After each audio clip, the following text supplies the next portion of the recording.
Hello.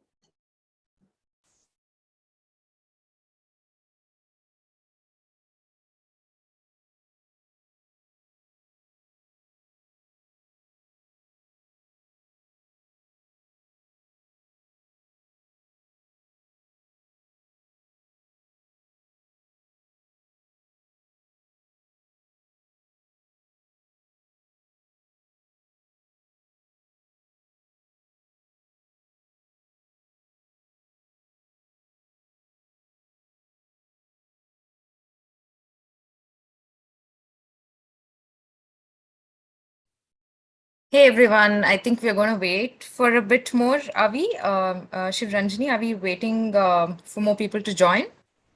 I think we can get started for now, Srivalli. Yeah. Okay, so I was thinking I could just find out a little from the current students what is happening at NITT now, because I've been so out of touch and it's been too long since I left campus. So can one of you please tell me like what your academic year is like? When does it start? When does it end? What about fests and all of that? Because I think COVID has messed up the entire calendar. So if one of you could volunteer and help me understand that, it would be great in the meantime.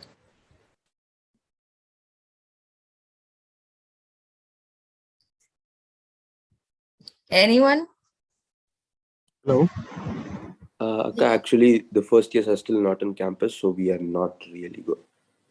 Yeah, I mean, like, how does it work for you offline is what I'm trying to find out. I'm aware that you guys are doing this online. Oh, by the way, everyone, please call me Srivalli, no ma'am or anything else. Srivalli will do. Yeah, please, please tell me, who is it? Can you please introduce yourself? I am Isaac Samuel from EC department, first year. Okay. Hi, Isaac. Yeah. So can you just tell me when your academic year started and what all you guys have been up to in terms of events and how you're managing it online? Yeah, so basically our academic year started last December, in mid of last December, if I'm not wrong.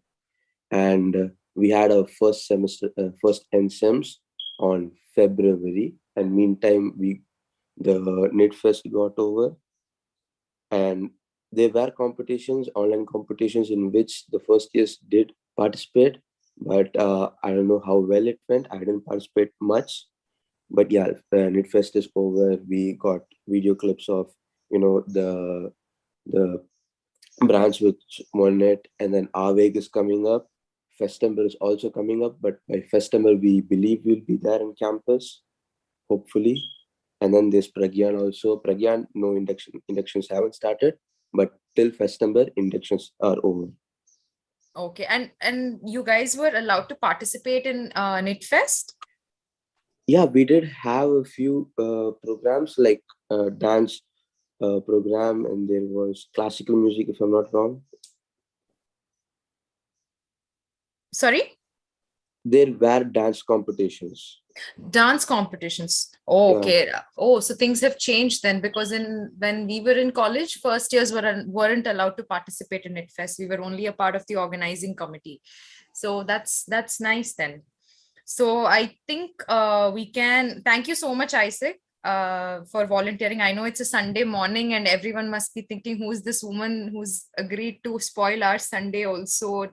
Like, doesn't she have a life? Who wakes up now and talks about things so serious? So I'm hoping to be able to make this as fun and interactive as possible. The most cliched line you must have heard through your online classes, but I'm genuinely hoping so.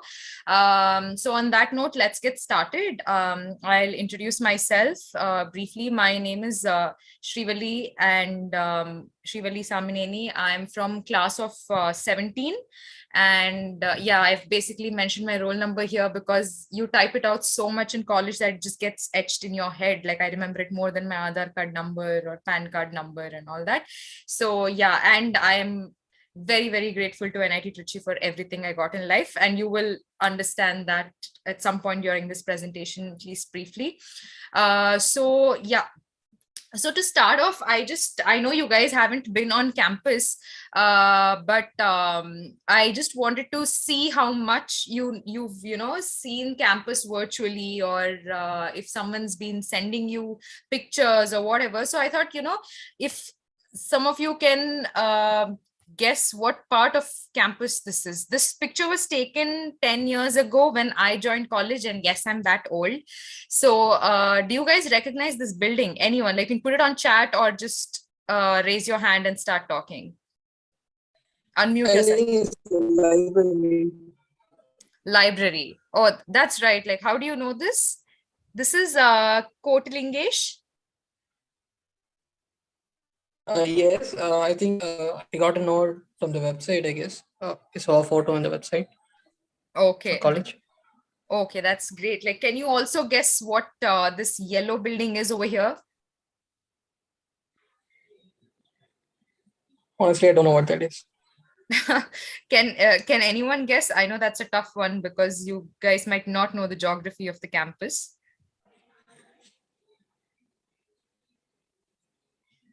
If someone does not want to speak, you're free to put it on chat. Is it Opal? No, you think Opal is allowed to be let out in the open like that? Everyone wishes. Opalites do wish that there is no boundary wall and that they can go out whenever, but no, unfortunately not. Anyone else?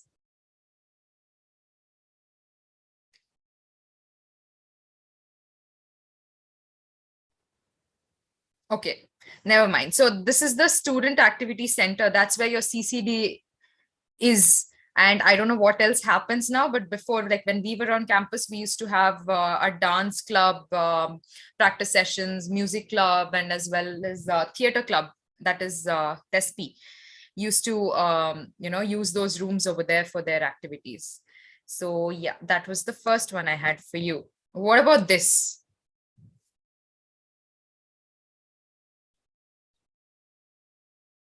Take a guess. What do you think this can be? Octa.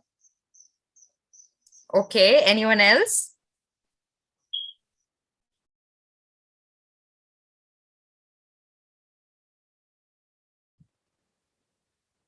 Am I supposed to be checking chats as well? Let me see if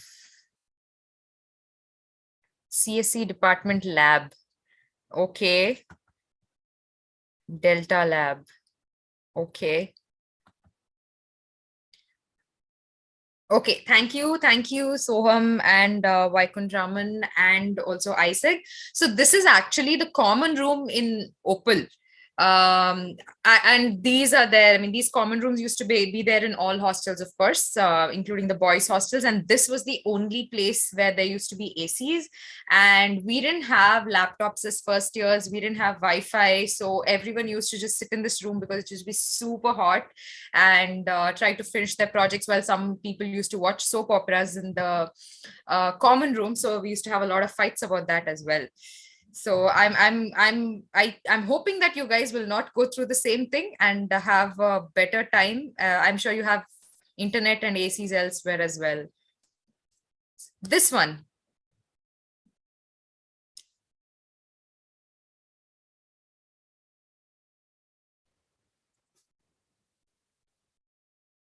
Anyone?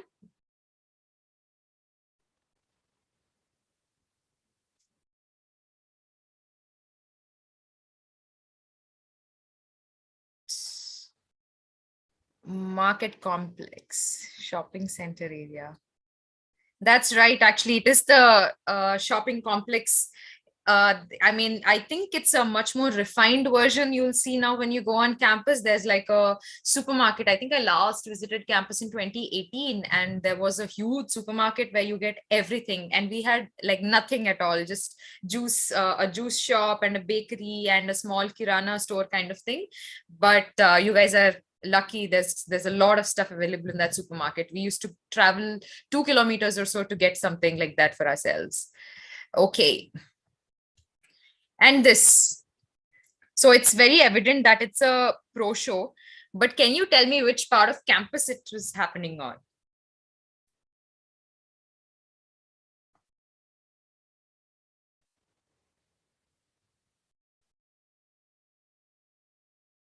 Barn, GJCC. Anyone else? So none of these actually. So in our first year, there was no permanent setup for this barn hall. Didn't have AC, so it used to get very, very warm in there with so many people, and pro show was impossible to conduct there. So during Festember, they actually used to set up an entire huge makeshift auditorium for pro shows.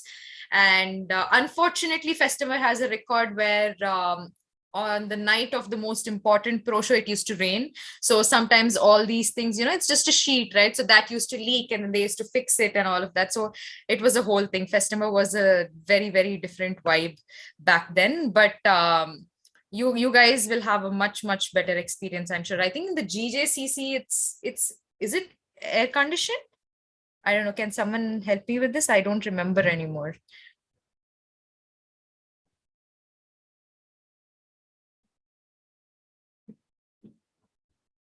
It's not unfortunate.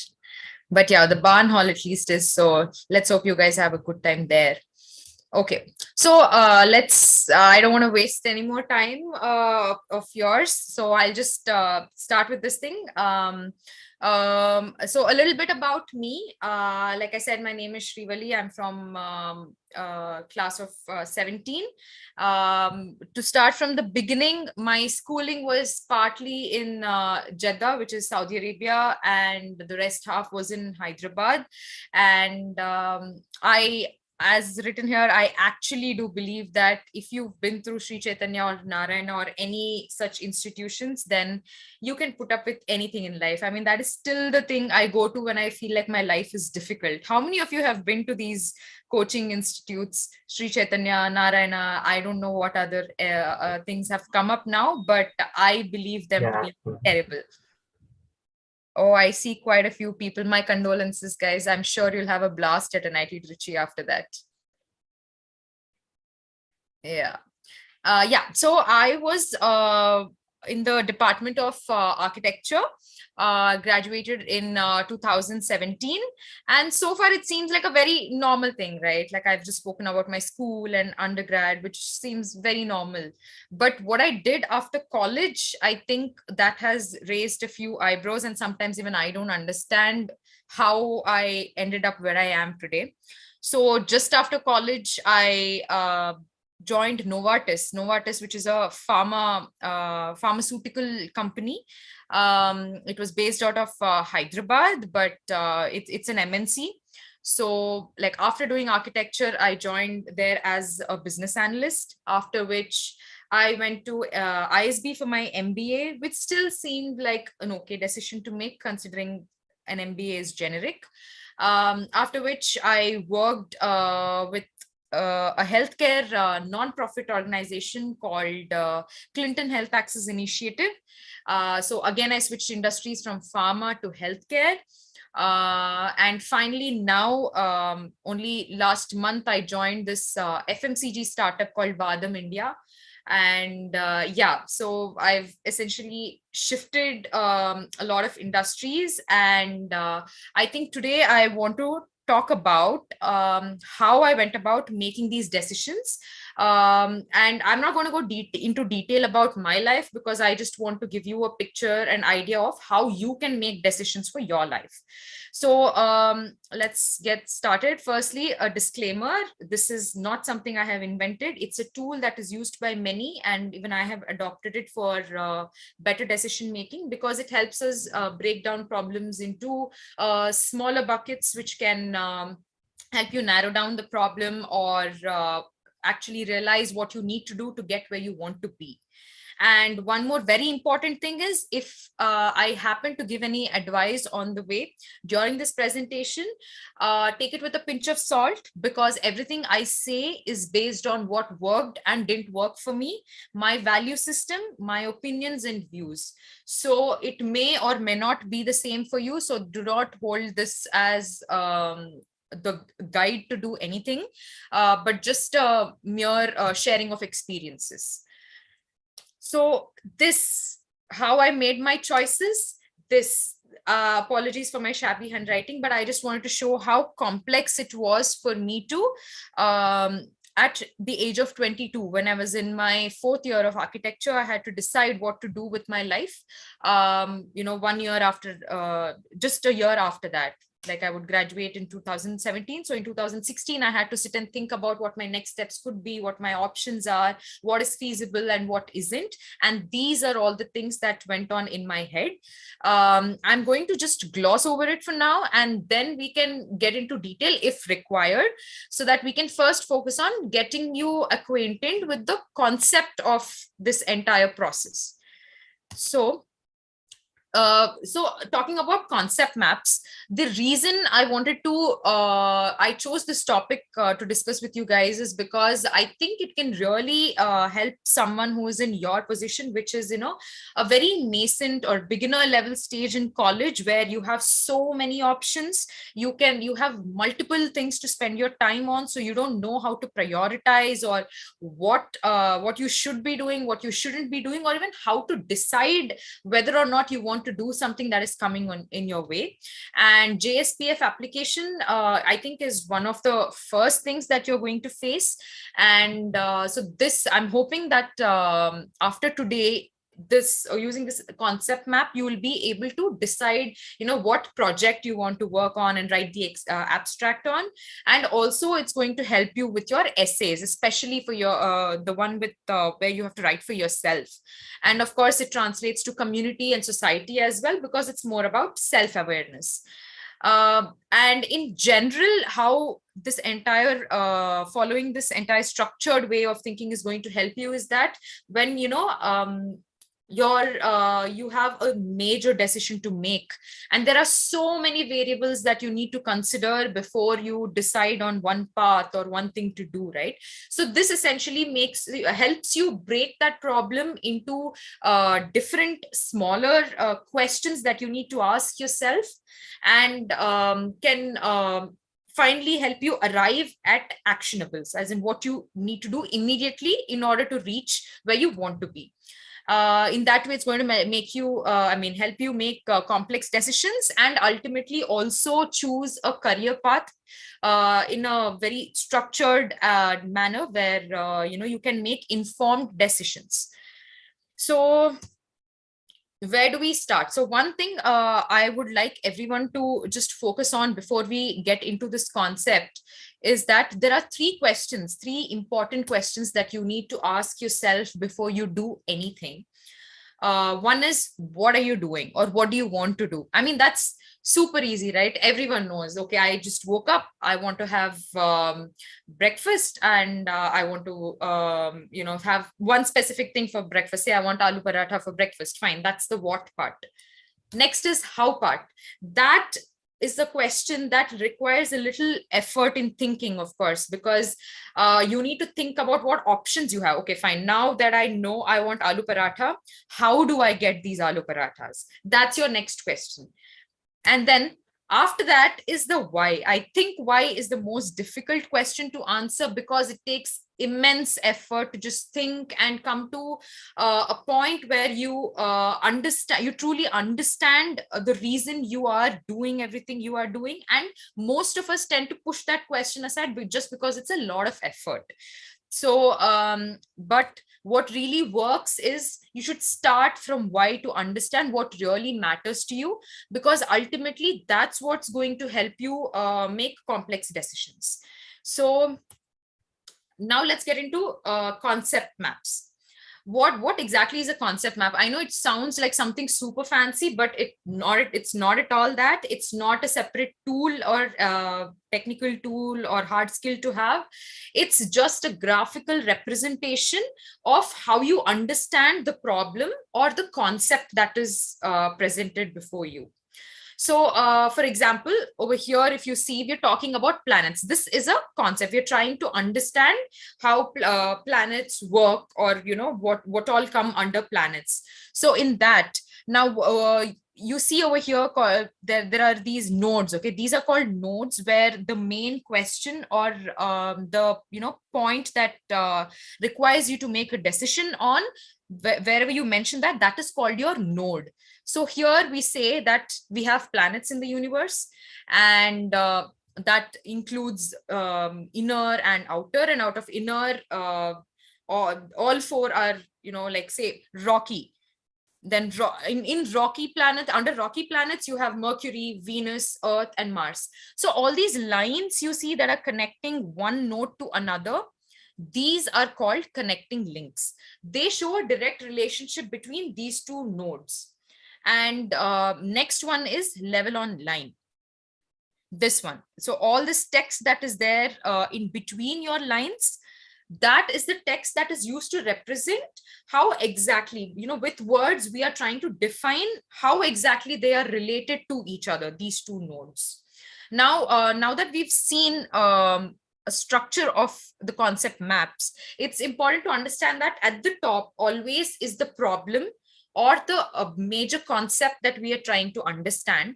And as we go down, we keep bucketing it into various, subtopics or questions that you would like to ask yourself while making a decision.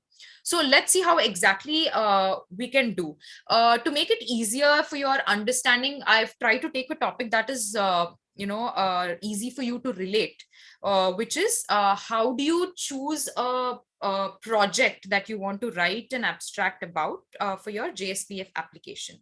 So first, you start off with jotting down what all options you have, right? Like, I know I need to submit an abstract and I need to do a project for that for more than 4 weeks. But what exactly can I do that fits into all of this? So I came up with like 4 buckets that I could think of if I were still an architecture student at an IT Trichy. One would be an academic project. One would be a brief internship with a firm. One would be an internship with an NGO. And the fourth would be independent work. So now that we have all our, broad buckets, now even under academic projects, there are so many topics you can choose, right? So you list all the topics that you are interested in. For example, academic project under a professor, I would like to do something related to climatology or sustainable architecture. So that's why I have written that down over here. And when I'm interning with a firm, my options are architecture firm or interior designing firm, because they, based on my credentials right now, these are the only firms that will give me an internship. Or intern with an NGO, rehabilitation related, because that is one thing that is most striking to me. Work independently, again, I need to choose what really works for me, what I like doing, because ultimately that's the thing that you're going to take up most sincerely. So the things that I could think of for myself are setting up a platform to sell my paintings, or taking up a project related to data analytics independently.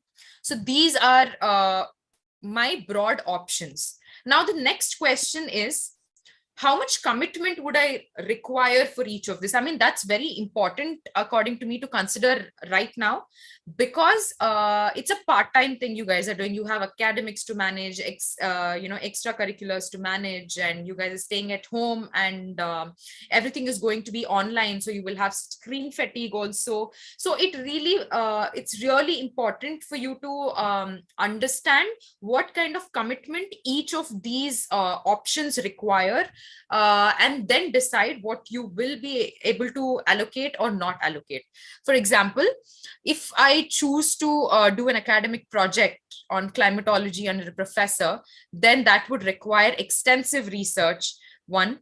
And number two, it would require me to do some 3D modeling to really understand how, say, the sun's direction impacts the temperature in my house. Or I don't want to get too technical about this, so I'm just explaining it in a very generic manner. So, for example, if I want to do something in sustainable architecture, again, it requires a lot of research, right? Because I'm just a first-year student and I need to know a lot more about sustainability. And that would also require me to experiment a little with sustainable materials to go in depth. And coming to the next option, intern with a firm, architecture firm, interior designing firm. So both of them more or less work in a similar way, and a job, at a proper corporate or an organization would require me to spend at least 4 hours a day. And especially because we are students at this point, we are also at doing online courses. It's also assumed that we have classes for some time, so you can definitely allocate 4 hours a day at least. I mean, that was the assumption that I worked with while charting out this process concept map.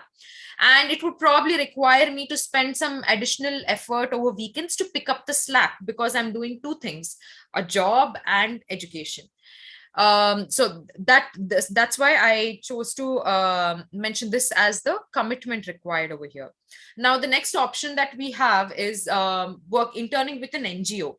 This also requires immense research and also preparing for a steep learning curve, because NGOs are very small organizations where you will be required to do a multitude of things. If you are hired just for research, that will not be your only role. You might probably have to draft reports when another person isn't there, or if you are the only person working on it, you will have to own the piece and work entirely by yourself on it. So the learning curve is really high because you work on multiple things at the same time.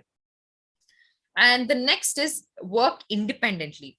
So setting up a platform to sell my paintings would really require me to know about e-commerce, right? Like, how do people sell things online? I don't know anything about that. So I will have to start from scratch and allocate a certain amount of time every day to try and understand the industry and who is doing what. Another is, of course, in order for me to be able to sell something, I also need to produce that artwork. So that also will require an additional amount of time from my end. Then writing a short story book. It would require me to write a story every day so that I have a collection from which I can pick and choose and then publish someday.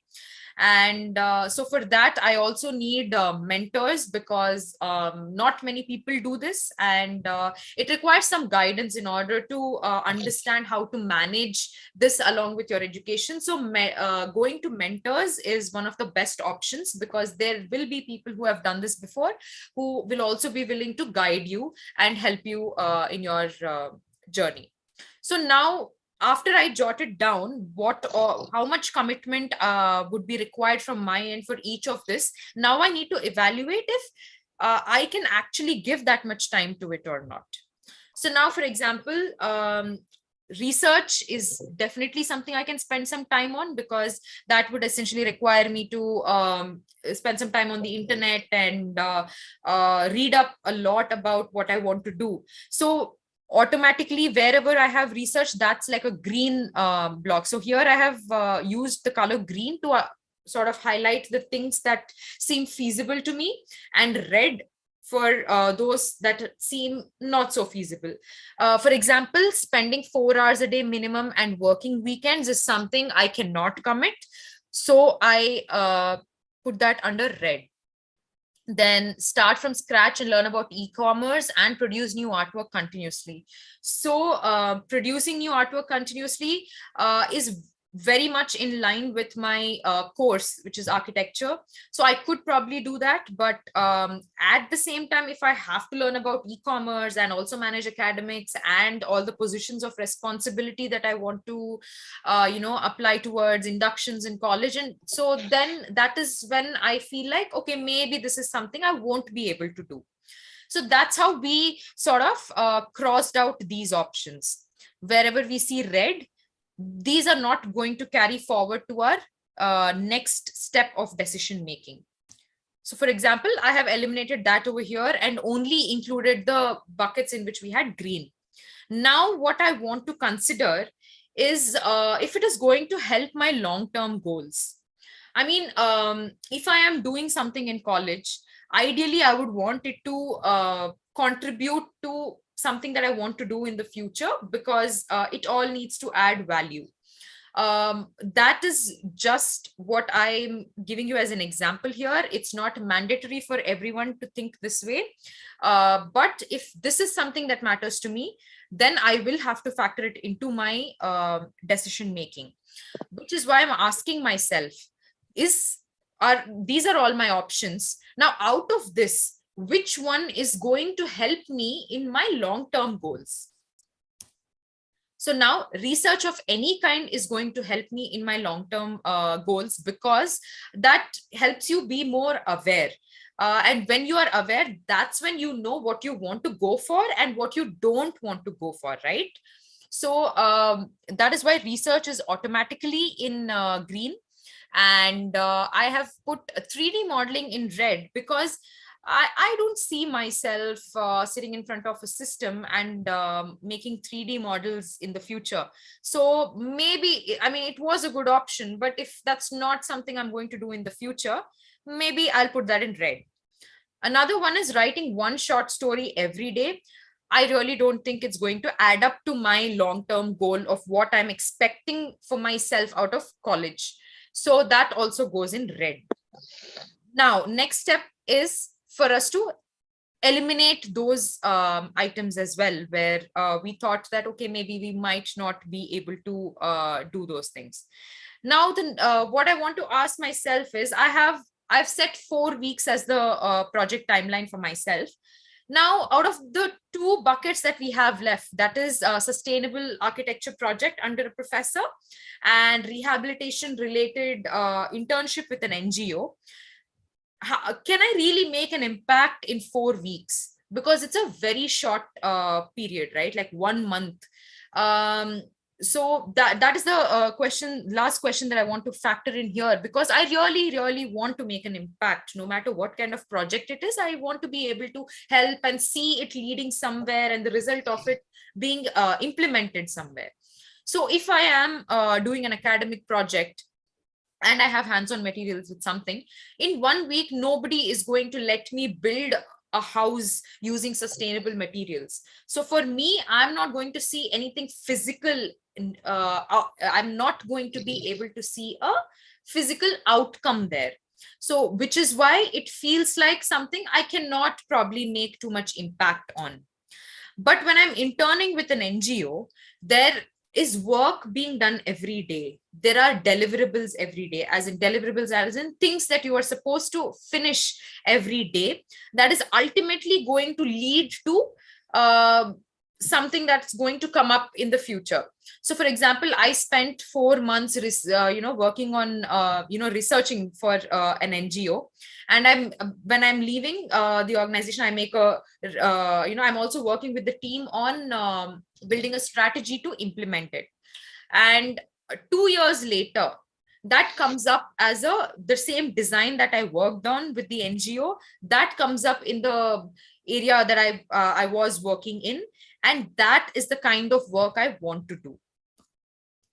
So it becomes evident which path I want to take, which is intern with an NGO in a rehabilitation related field, doing research, and I'm prepared to give the commitment of research, and I'm ready to ready for a steep learning curve as well.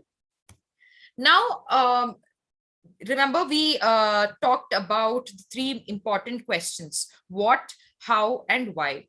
So here the what is basically what you want to do, which is build rehabilitation centers for residents of a soon to be demolished slum. And if you go over the previous slides, you will see that in most of my streams that I had bucketed over here, there is something related to impact over there, which means it is something that matters to me. If I am looking for it in every stream that I am choosing for myself, then it means that that is something I'm looking for in whatever I do. That these kind of observations help you narrow things down by a lot.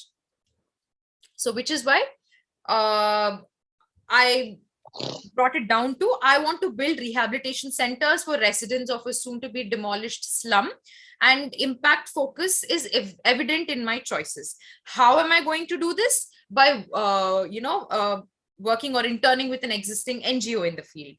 And why? The question why. Always it feels like we don't know the reason to most of things, but your brain knows a lot more than you think it does. And all we need to do is allow yourself to be at peace, sit down and think about why you are thinking or feeling the way you are. So now, out of this exercise we have outlined, you see all these things, the questions that I asked myself throughout while making this decision, like what are my options? How much commitment is required? Will it aid my long-term goals? Can I make an impact in 4 weeks? So these are your why. These are the questions that show what really matters to you. If you are asking these questions, that means you are thinking about it. If you're thinking about it, it means it matters to you, no matter how fleeting a thought it could be. So here I've jotted down, but these are only the things, again, remember, these are only the things that I personally have thought about. And there are so many other questions that people can come up with.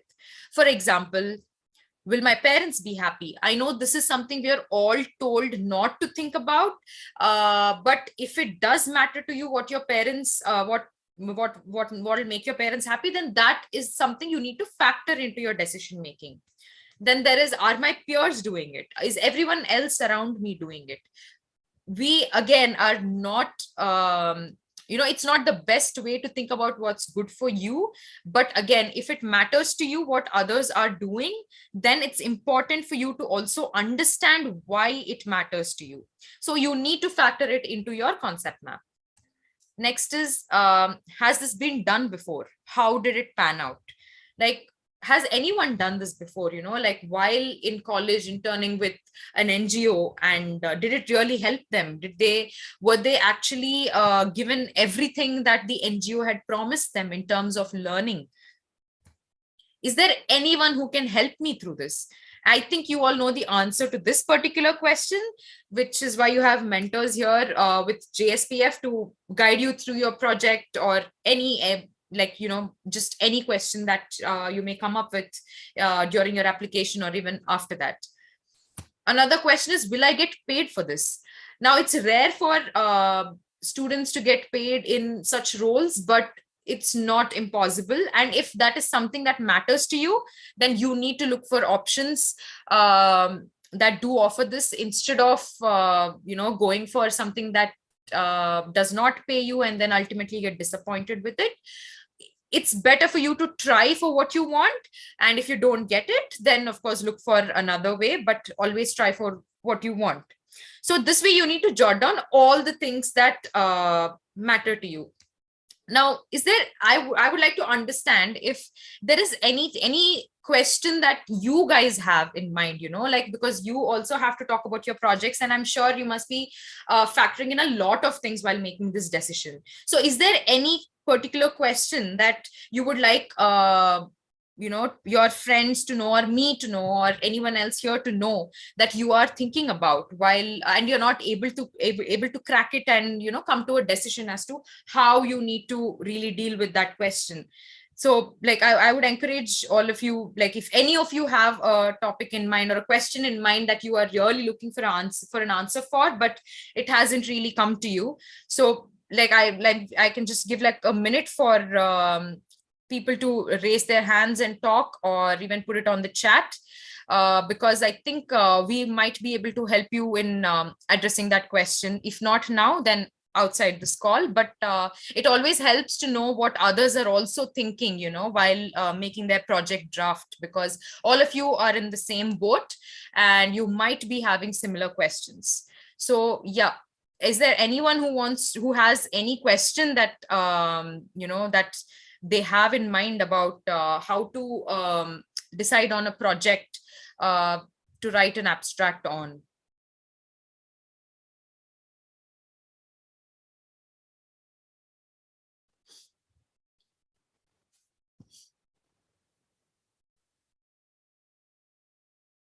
No?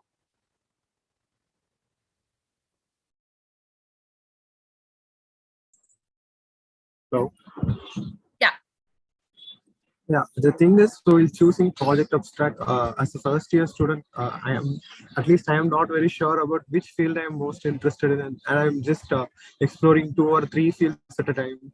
So the thing is, while we are doing the project abstract, at the first moment, at the first instant, some field maybe seems like coding maybe seems pretty much interesting, and we can just jump into that, and we can thought of having a project like that. And after 2 or 3 weeks, we may find that too difficult for us, like directly starting from how to learn to code and just jumping into a web development or something like that will be too difficult after 2 or 3 week gap, like after learning the basics of the coding like that. So how to choose, like, whether this field will be like comfortable for us in a long run or something like that, like how to choose a project that will work also, and a field that we will like also, like that, like anything related. Okay, so I think Vaikuntaraman, am I pronouncing your name right? Yeah. Yeah, so Yeah. that is exactly where this concept map comes into place. Like, you need to list down all your options and then break it down and see why you are, like, for example, you're saying coding, right? Which department are you from? I'm from MME department. MME, metallurgy. But you're saying you are interested in coding. Yeah. And do you have an idea about your long-term goals? Like, the thing is, currently I'm working with finance fundamentals with Python or something. I'm doing a course on that. Like, in recent 2-3 months, I'm just interested in like finance and their fundamentals, like stock markets and that stuff. I'm also planning to do an MBA like after my graduation or something like that. So I thought of finance will help me in that run, so long term run.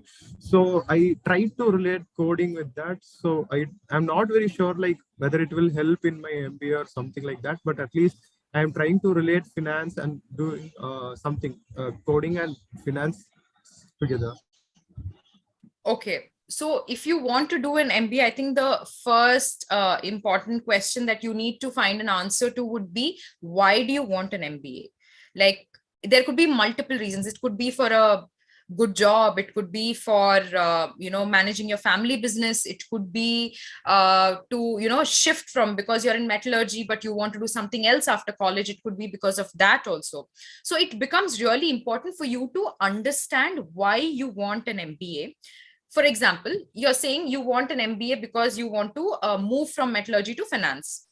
Now in finance, the next thing you're supposed to do is, in finance, what you basically should understand what your options are now as a student at NIT Trichy. What are your options in getting exposure to finance? Because right now that feels like the thing you want to do, which is completely fair, because you make decisions based on what you know right now. And right now, basis whatever you have gone through in your life, you want to go for finance, and that's extremely fair. That's perfectly good. So which is why you are interning now.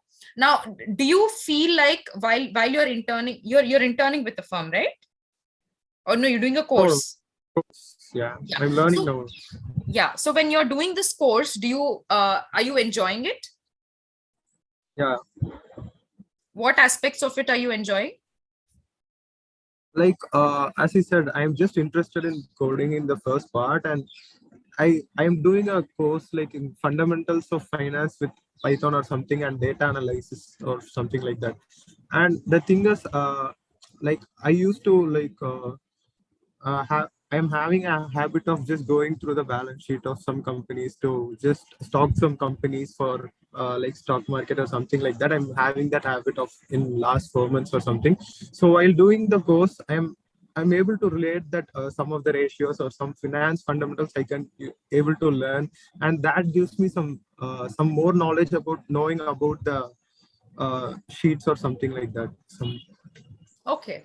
No, first of all, I think it's a great thing you're doing, because a lot of us even now don't have that knowledge of reading balance sheets and coming up with insights and then trying to correlate it to things in the market and understanding the stock market. So that, I think that's insane, that at this stage you are doing all of that. It's really good. And if you are currently enjoying it, then you should keep doing it, in my opinion.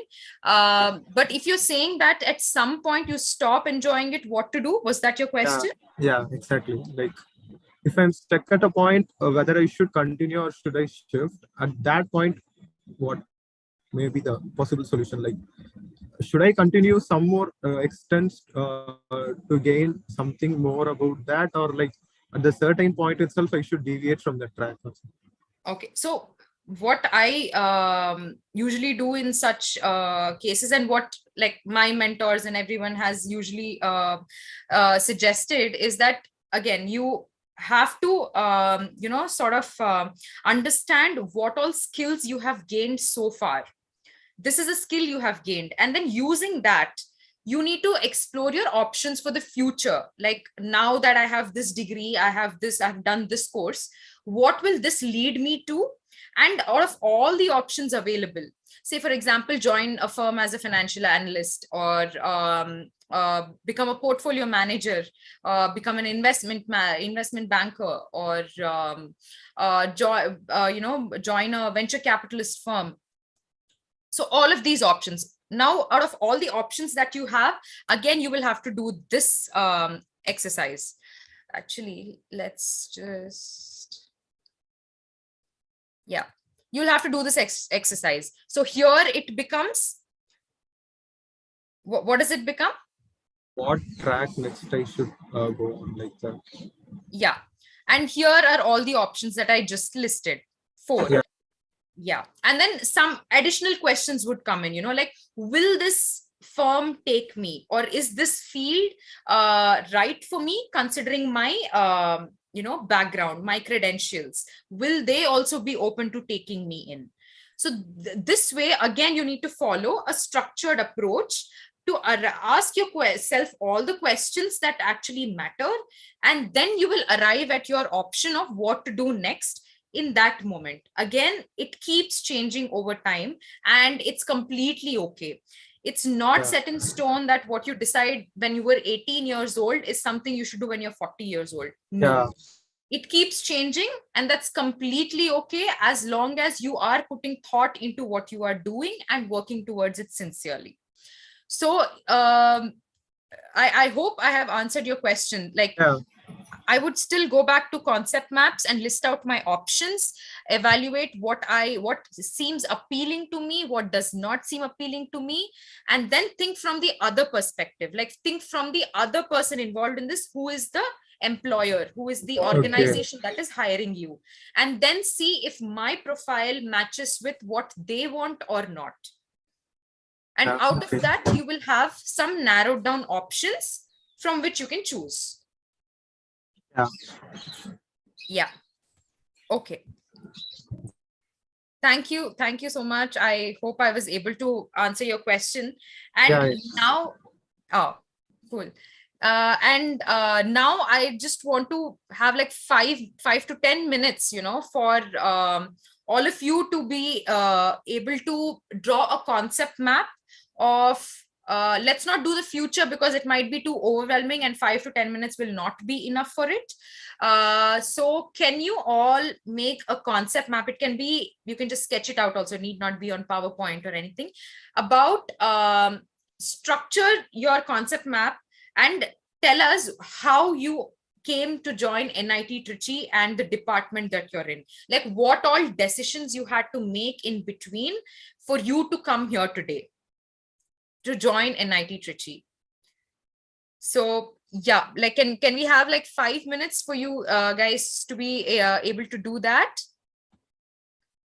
I think so it's 11:52 now. Okay, let's say 11:57. We'll circle back and see what sort of things each of us came up with. Remember, the goal is to come to like, you need to be able to map out why exactly you came to NIT Trichy, how you started thinking about it, what your options were, and out of all the options you had, how did you rule it out, and finally decide to join this department in NIT Trichy. Let's start with that. Okay, yeah, let's go. Like 5 minutes. I will not speak anything. Sorry, it's been a monologue. So now you guys can take 5 minutes to think and jot it down. And if at any point any of you is stuck, please feel free to ask me. I will be looking at the chat now, so I will answer your questions.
Is there anyone who would want to do it here on the screen for everyone to see?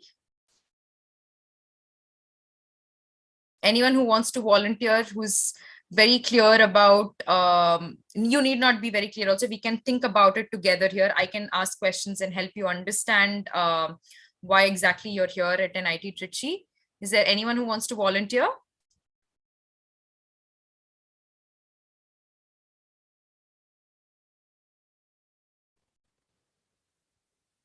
Actually, I have no idea if you guys are doing the concept app also.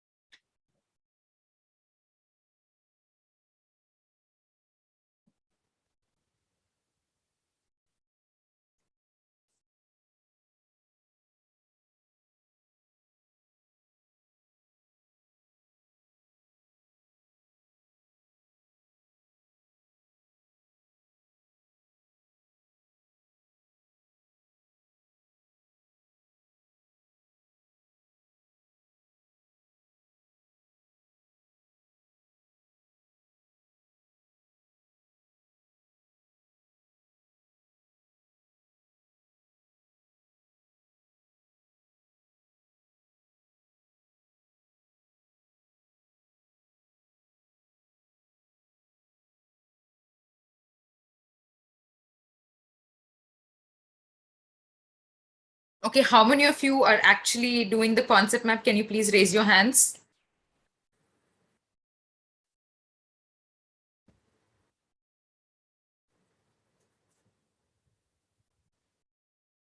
Three people I see: Reshma, Kotlingesh, Madhumita.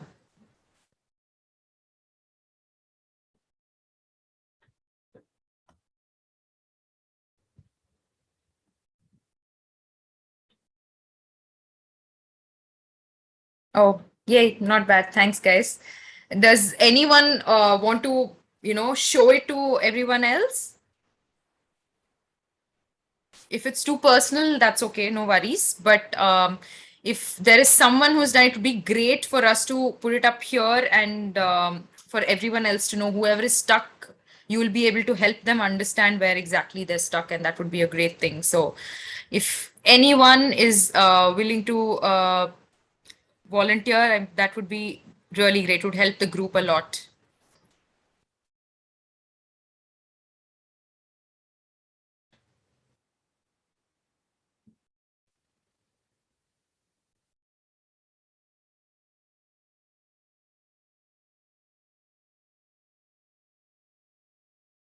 No?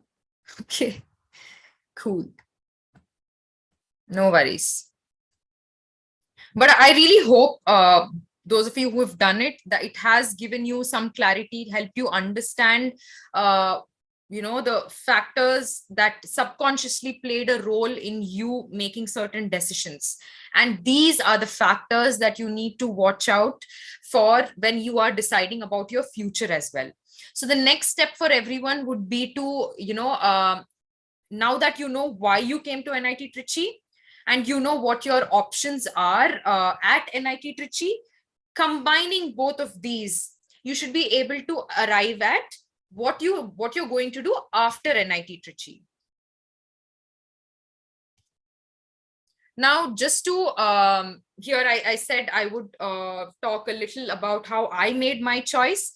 It was a very, very zigzag kind of thing. I don't want to spend too much time on this. Actually, I'll just go over it only if people are interested in knowing. So yeah, I guess we can like raise your hands if you want to know about this. Otherwise, we'll just move on.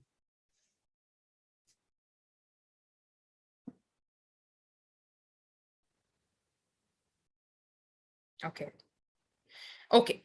All right. So at 22, which was in my fourth year of college, I was supposed to decide, it was about time. There's a lot of pressure for you to decide what to do with your life, because you came to college, you came to a good college, you got the tag of NIT Trichy, but how are you going to use that in the future? How is it going to give you a job? How is it, and what kind of job, and how much money are you going to make off of it, and all of that.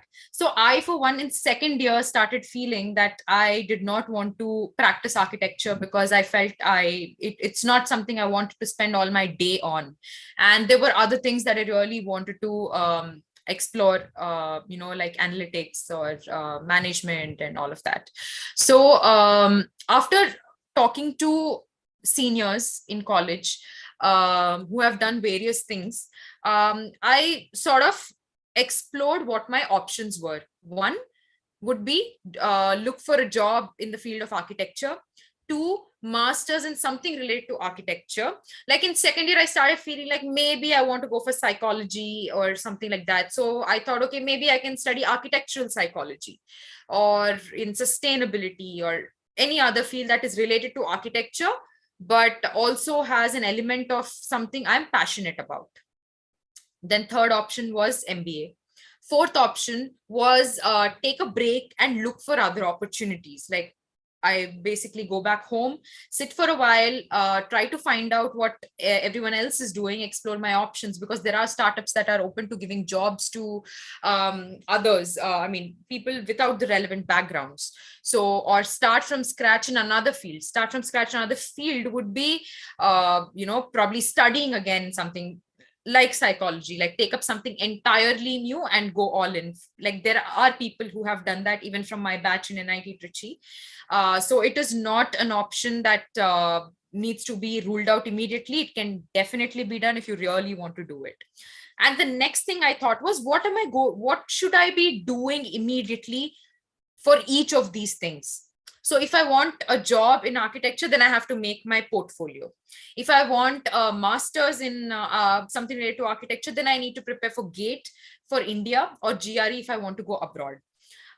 If I want an MBA, I need to write GMAT or CAT or ZAT, or any, based on the institution that I want to go to.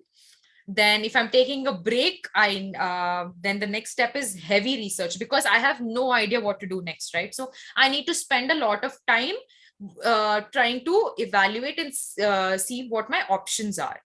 And then even for starting from scratch in another field, I have to do a lot of research and network to get into the right colleges and see what my career path could be after that. Now, the next main important question that I would recommend you ask yourself after every step is that, does it seem appealing? Appealing in terms of interest, not like sometimes it may not seem appealing because it's scary or it's something you've never done before, but does it really interest you? Is it something you would do if it came to you so easily? Like, would you go for an MBA if someone just said, yeah, come join a particular institution, come, you got into an IIM, so why not join? So would you do it if it just came to you? Does it seem appealing to you? That is the question you need to ask. And for a job in architecture, it was making my portfolio, and no, it was not appealing to me. I dreaded the very thought of making it. So personal, again, this is all just personally my views and my opinions, not common to anyone or anything. And if I wanted masters and preparing for GRE or GATE, I'm like, yeah, maybe I can study. It's not too bad. The same reaction was for CAT and GMAT. Yeah, maybe, cool, why not?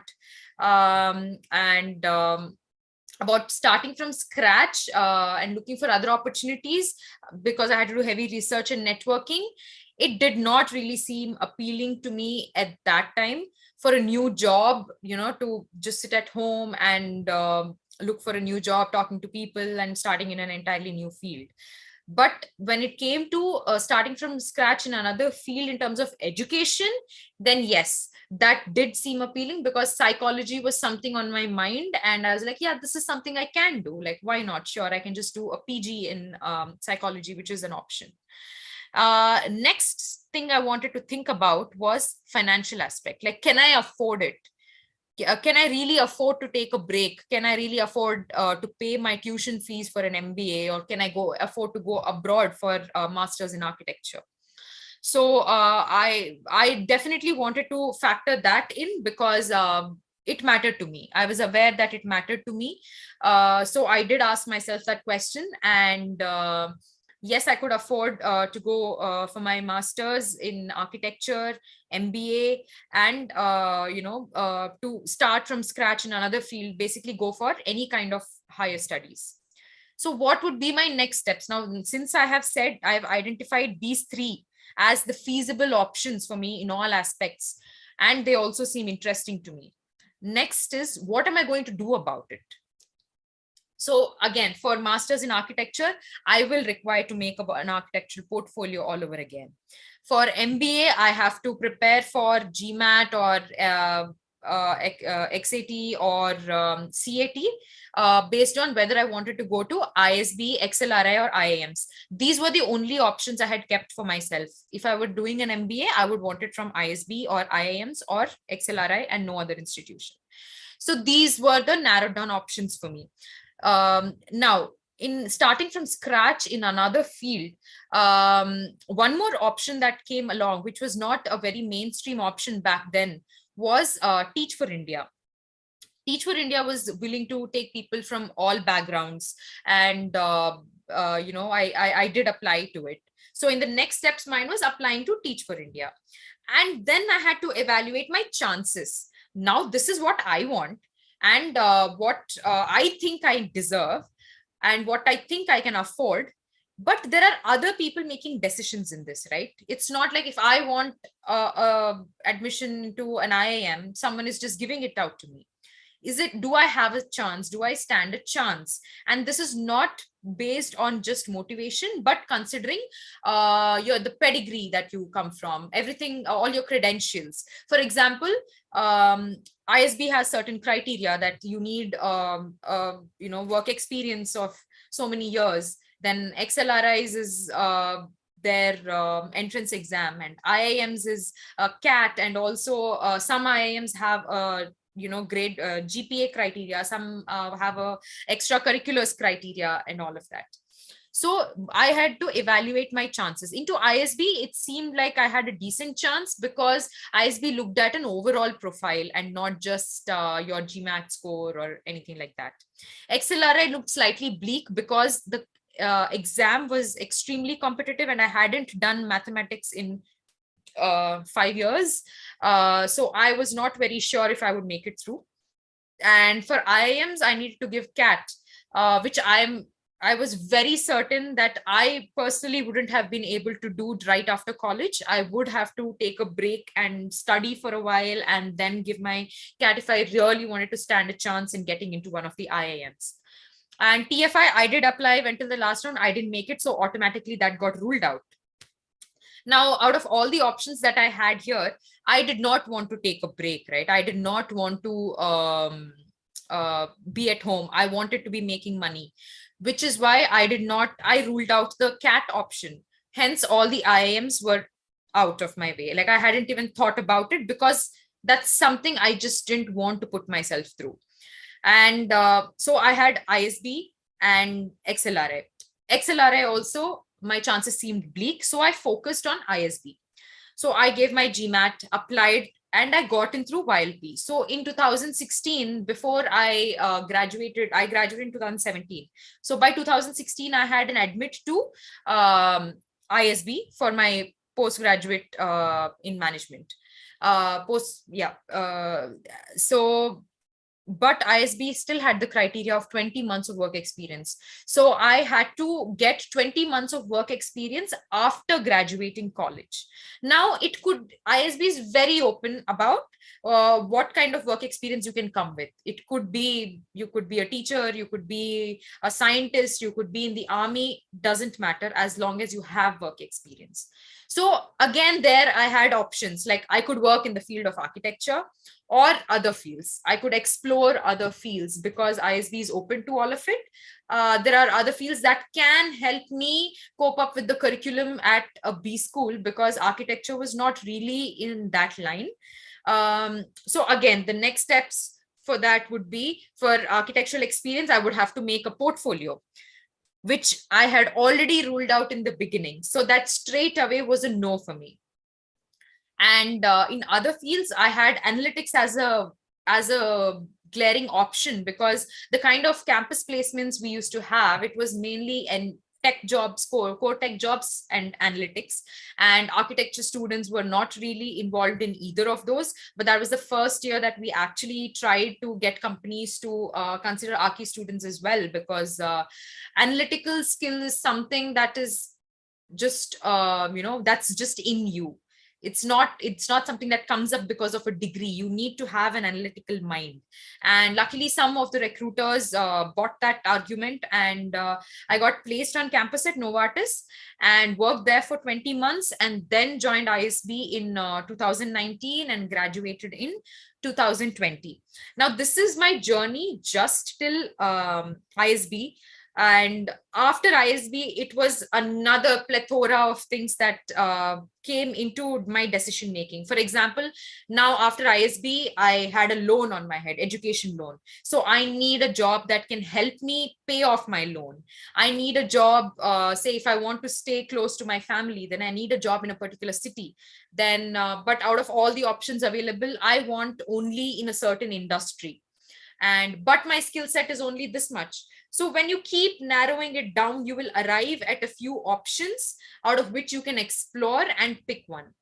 So that's how I made my decision of getting an MBA. And after that, the factors have remained fairly the same. Like first thing, of course, my loan is a priority and my learning is a priority and the industry is a priority.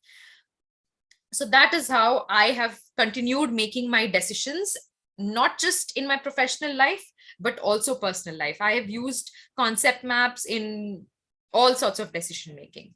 So I'm hoping that helps you also understand. I know you guys have tried making concept maps, but if at all you're stuck anywhere, please feel free to reach out to me for any kind of guidance on it, because this is a tool, if used properly, can actually help if you're an overthinker. Like I used to be a crazy overthinker, and like right now I don't spend too much time on making my decisions without the right things to factor in. So if you're an overthinker too, I think this should definitely help you. Now, just a few generic things. This is what I want to talk about relate to concept maps.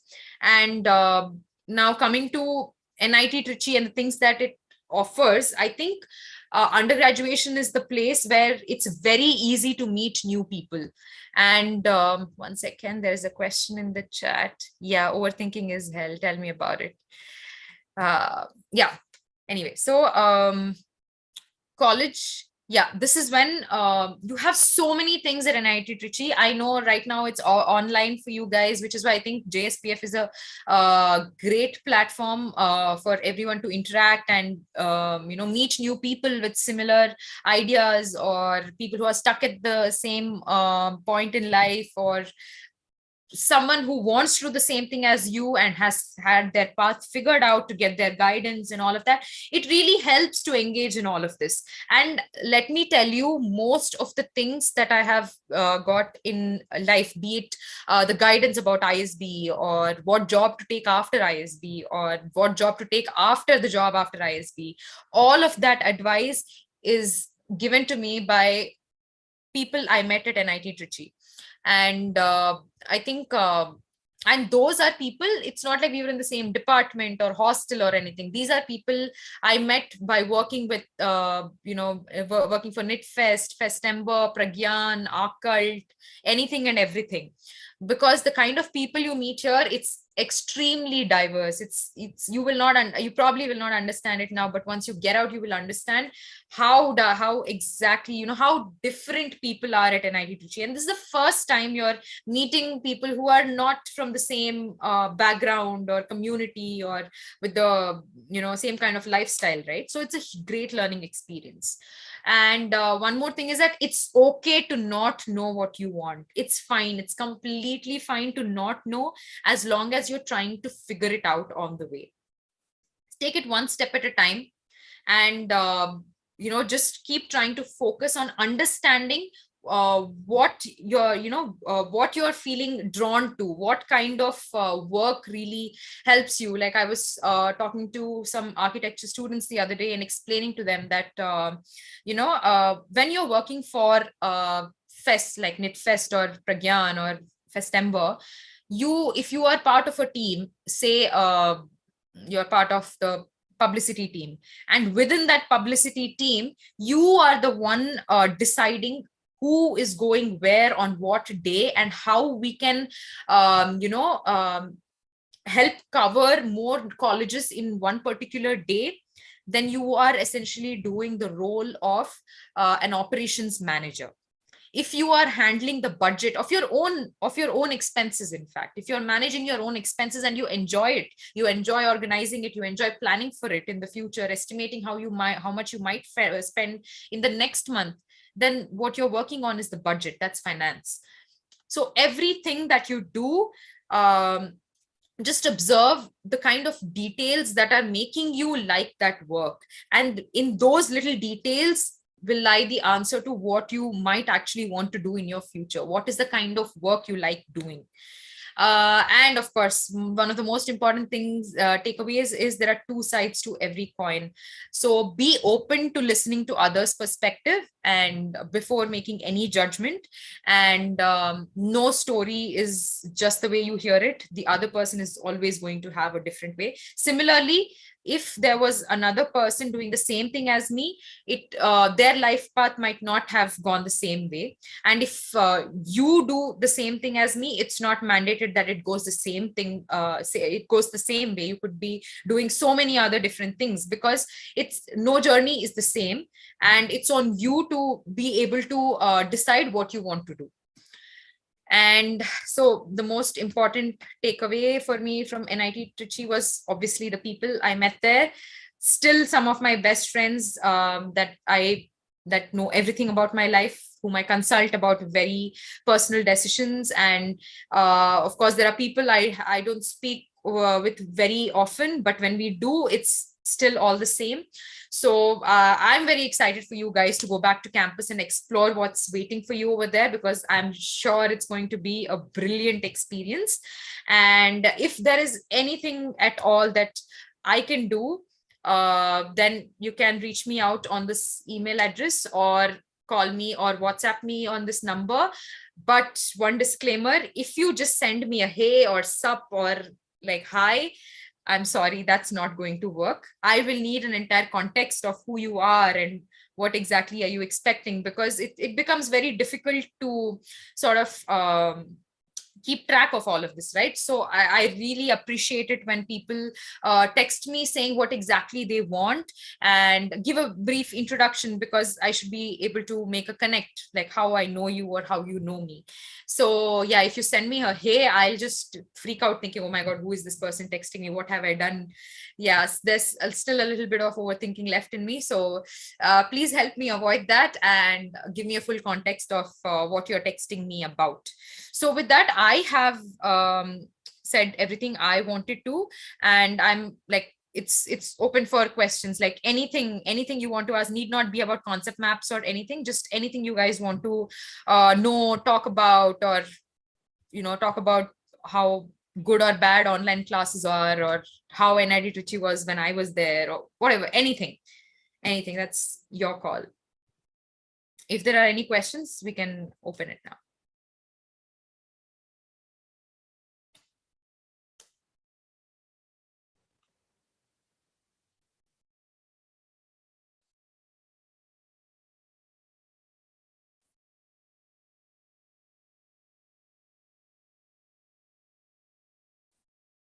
No questions?